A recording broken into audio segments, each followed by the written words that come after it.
All right, we're back in Deuteronomy chapter 20. We're in verse 4 today.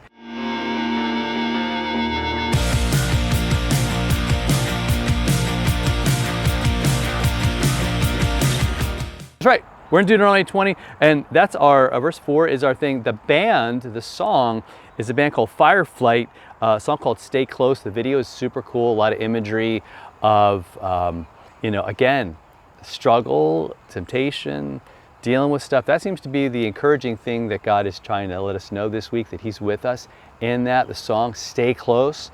I need you, God. I need to know you're not going anywhere. Very, very important, very, very necessary thing. So let's look at the Deuteronomy passage. Check out that song in the description, by the way. The link to a video will be there. But Deuteronomy 20 verse 4 says this. It says, "For the Lord your God is He who goes with you to fight for you against your enemies, to give you the victory." So these are laws concerning warfare, right? That's the title in my Bible. It says that.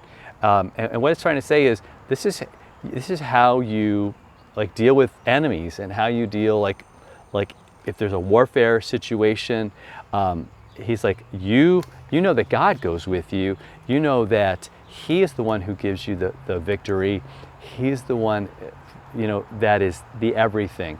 When you look at all the Old Testament, there's lots of battles. There's a lot of people against God's people that are fighting them and coming at them, and over and over and over again, it's usually with overwhelming odds, God gives them the victory.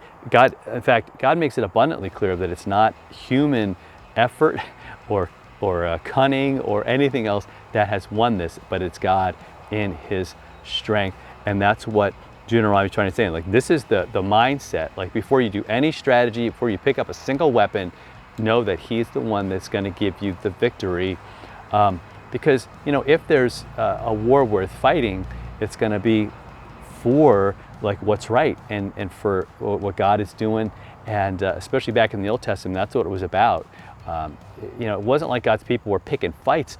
It was just these other peoples were warring against them, and God's going to stick up for them and be there for them, and He's there for us in our battles as we struggle, as people come against us and try to take us down, and maybe even take us down for believing in Jesus, and for doing what's right. And maybe people just don't get it, they don't understand, and we've got to deal with that. But we don't do it alone. He is with us. And we get this refrain again, He goes with us, fights not just with you, but for you. I think that just makes such a big difference, and brings such comfort and reassurance and strength and a proper motivation and way to approach all of it. All right, so I'm Pastor Fred. This is the Follow Through. Check out that song, Fireflight. It's Stay Close. Again, Deuteronomy 20. What a great passage. I'm hoping this helps and encourages you. Add this stuff to your soundtrack, to your list of verses that are going to just bring you encouragement all summer long. All right, talk to you tomorrow for another one.